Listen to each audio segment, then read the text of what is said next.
Hello everyone, कैसे हैं आप सब। आज हम देखने वाले हैं वंडर वुमन ब्लड लाइन्स।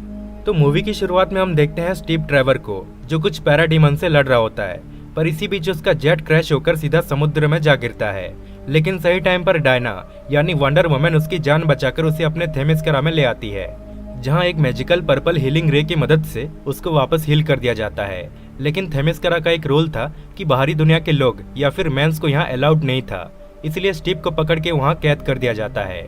लेकिन रात में डायना उसको कैद से छुड़ाकर उसे कहती है कि चलो मैं तुम्हें तुम्हारी दुनिया में छोड़ आती हूँ। पर इसी बीच डायना की मॉम यानी क्वीन हिप्पोलिटा उनको भागते हुए पकड़ लेती है, जिससे डायना उनको बहुत समझाने की कोशिश करती है कि मैं बस स्टीव को उसके घर पहुंचाना चाहती हूँ। लेकिन क्वीन उसकी बात नहीं सुनती और वो डायना से फाइट करने लग जाती है। लेकिन डायना ने यह तय कर लिया था कि वो स्टीव को उसके घर पहुंचा कर ही आएगी, जिससे क्वीन कहती है कि ठीक है, लेकिन एक बार अगर तुमने थेमिस्करा को छोड़ दिया तो तुम यहाँ वापस नहीं आ सकती।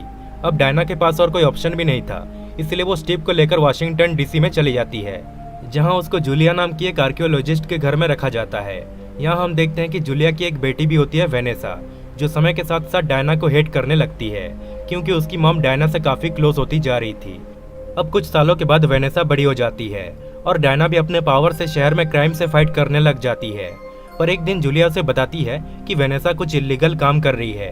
उसने एक आर्टिफैक्ट को चुरा लिया है, जिसको लेकर वो डॉक्टर पॉइजन को बेचने जा रही है। जिसके बाद डायना, स्टीव और जूलिया उस लोकेशन में पहुंच जाते हैं, जहां डॉक्टर पॉइजन के आदमी उन सब पर गोलियां चलाने लग जाते हैं। अब डायना भी उन सबको मारने लग जाती है। वही जायगंटा भी होती है, जो अपनी बॉडी में एक सीरम इंजेक्ट करके खुद को जायंट बना लेती है और डायना पर हमला करने लग जाती है। पर डायना उसको बड़ी आसानी से डिफीट कर देती है। लेकिन इसी बीच डॉक्टर पॉइजन उस आर्टिफैक्ट को लेकर वहां से भाग निकलती है। जिसके बाद हम देखते हैं कि उस फाइट के दौरान जूलिया को गोली लग गई थी, जिससे उसकी डेथ हो जाती है। अब वेनेसा इसका जिम्मेदार डायना को मानती है और वो गुस्से में वहां से कहीं चली जाती है। फिर आगे हम देखते हैं कि वेनेसा डायना को मारने के लिए डॉक्टर पॉइजन से टीम अप कर लेती है।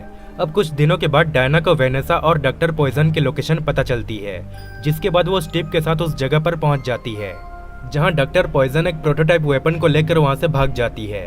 पर वेनेसा वहीं रुककर डायना और स्टीव को रोकने लगती है। अब यहाँ हम देखते हैं कि डॉक्टर पॉइजन ने वेनेसा को पूरी तरह से बदल दिया था, पर वो डायना से कुछ टाइम फाइट करने के बाद बेहोश हो जाती है। जिसके बाद डायना और स्टीव उसको लेकर वेरोनिका नाम के एक साइंटिस्ट के पास ले जाते हैं, जहाँ वो कहते हैं कि वेनेसा को ठीक करने के लिए मेरे पास इतना एडवांस टेक अवेलेबल नहीं है। तभी डायना को याद आता है कि उनके थेमिस्करा में जो पर्पल हीलिंग रे था, उसी का यूज करके वो वेनेसा को वापस ठीक कर सकते हैं। लेकिन प्रॉब्लम ये था कि जो कोई भी अगर एक बार थेमिस्करा को लिव कर देता है तो वो हमेशा के लिए वहाँ का एड्रेस भी भूल जाता है। अब थोड़ा बहुत रिसर्च करने के बाद डायना को पता चलता है कि पैसिफे नाम के एक टेम्पल का पानी पीने से उसको सब कुछ याद आ जाएगा। जिसके बाद वो स्टीव और उसकी सेक्रेटरी एटा के साथ पैसिफे टेम्पल की ओर निकल जाते हैं। पर वो जैसे ही वहाँ पहुँचते हैं तो वहाँ चीता उन पर अटैक कर देती है, जिससे डायना उससे फाइट करने लग जाती है। वही स्टीव और एटा टेम्पल के अंदर चले जाते हैं उस पानी को ढूंढने, पर तभी उनके सामने एक राक्षस आ जाता है। पर वो दोनों किसी तरह उसको चकमा देकर उस पानी तक पहुंच जाते हैं। वही डायना और चीता की फाइट कंटिन्यू चल रही थी, पर इसी बीच चीता खुद पर एक सीरम का यूज करके वो और भी ज्यादा पावरफुल बन जाती है और डायना पर भारी पड़ने लगती है। लेकिन फिर भी डायना उसको किसी तरह डिफीट कर देती है। जिसके बाद वो सीधा स्टीव और एटा के पास पहुंच जाती है और उस पानी को पीते ही उसे कुछ विजन्स दिखते हैं, पर उसे थेमिस्करा का एग्जैक्ट लोकेशन पता नहीं चल पाता। तभी वो राक्षस उन पर दोबारा हमला करने उठता है, पर डायना उस पानी को पूरी तरह से तबाह कर देती है, जिससे वो राक्षस होश में आ जाता है। दरअसल उस पानी की रक्षा करने के लिए उसको यहाँ हिप्नोटाइज किया गया था। जिसके बाद डायना उसको अपने साथ रख लेती है। फिर वो स्टीव और एटा के साथ दोबारा वेरोनिका के पास जाती है और उसे उन सारे विजन्स के बारे में बताती है जो उसने उस टेम्पल के पानी को पीने के बाद देखा था। अब उन विजन्स पर रिसर्च करने के बाद वेरोनिका फाइनली थेमिस्करा का लोकेशन पता कर लेती है, पर तभी वहाँ वेनेसा जाग उठती है और सीधा डायना पर अटैक कर देती है। डायना उसे बार बार समझाने लगती है कि मैं तुम्हें ठीक कर सकती हूँ, लेकिन वेनेसा उसकी एक नहीं सुनती।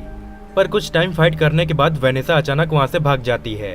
अब डायना को पता चलता है कि डॉक्टर पॉइजन थेमिस्करा में हमला करने वाली है, इसलिए वो तुरंत एटा और स्टीव के साथ थेमिस्करा की ओर निकल जाते हैं। पर वो जैसे ही वहाँ पहुँचते हैं तो वो देखते हैं कि डॉक्टर पॉइजन, डॉक्टर साइबर और वेनेसा अपने जेट से थेमिस्करा के फ्रंट गेट को तोड़ने में लगे हुए थे।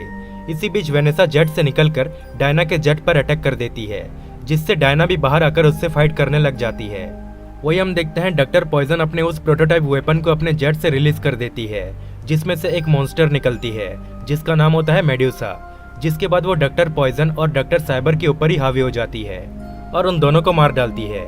फिर वो सीधा थेमिस्केरा में घुसकर उस पूरी जगह को तबाह करने लग जाती है और जो कोई भी उसकी आंखों में देखता था वो पत्थर में बदल जाता था। वही डायना भी अब वेनिसा को डिफीट कर चुकी थी, जिसके बाद वो मेडुसा की आंखों को देखे बिना उससे फाइट करने लग जाती है। अब इन दोनों में एक लंबी फाइट चलती है, लेकिन मेडुसा इतनी पावरफुल थी कि वो डायना को मार मार कर उसकी बहुत बुरी हालत कर देती है। तभी वहाँ स्टीव भी पहुंच जाता है, लेकिन मेडुसा उसको भी पत्थर में बदल देती है, जिसके बाद वो वेनिसा को भी पत्थर बनाने की कोशिश करती है। लेकिन डायना उसको किसी तरह समझाकर फाइनली उसे अपने होश में ले आती है, जिसके बाद वो मेडुसा के सर से एक सांप को काट लेती है और उसके जहर को अपने आंखों में डालकर अपना आंखें खराब कर लेती है ताकि वो मेडुसा की आंखों में नजरें ना मिला पाए। जिसके बाद वो दोबारा उससे लड़ने लग जाती है, पर अब उसे ठीक से दिखाई ना दे पाने की वजह से वो फिर से उसके सामने कमजोर पड़ने लगती है, जिसको देखकर वेनेसा भी उसकी मदद करती है। अब डायना उसकी हेल्प से किसी तरह मेडुसा के सर को फाइनली काट डालती है, जिससे उसकी मौत हो जाती है। जिसके बाद सभी पत्थर से वापस नॉर्मल हो जाते हैं। फिर आगे हम देखते हैं कि वेनेसा को उस पर्पल हीलिंग रे की मदद से वापस ठीक कर दिया जाता है और डायना की आंखें भी उससे ठीक हो जाते हैं। फिर हम देखते हैं कि क्वीन को अपनी गलती का एहसास हो चुका था, जिसके बाद वो डायना को थेमिस्केरा की न्यू क्वीन बना देती है। फिर डायना अनाउंस करती है कि अब से बाहरी दुनिया के लिए हम थेमिस्केरा के दरवाजे खोल रहे हैं। फिर पोस्ट क्रेडिट सीन में हम देखते हैं कि डायना जाती है वेरोनिका के पास। दरअसल इन सब के पीछे वेरोनिका का भी हाथ था। एक्चुअली उसी ने ही वेनेसा की मॉम जूलिया को मारा था और उसका मेन मकसद था थेमिस्केरा को तबाह करना। अब जैसे कि वो उसमें फेल हो चुकी थी, इसलिए डायना उसको धमकी देती है कि अगर तुमने दोबारा थेमिस्केरा पर आंख उठाकर भी देखा तो तब मैं तुम पर रहम नहीं करूंगी। इतना कहकर वो वहां से चली जाती है। इसी तरह ये मूवी यहीं पर खत्म हो जाती है।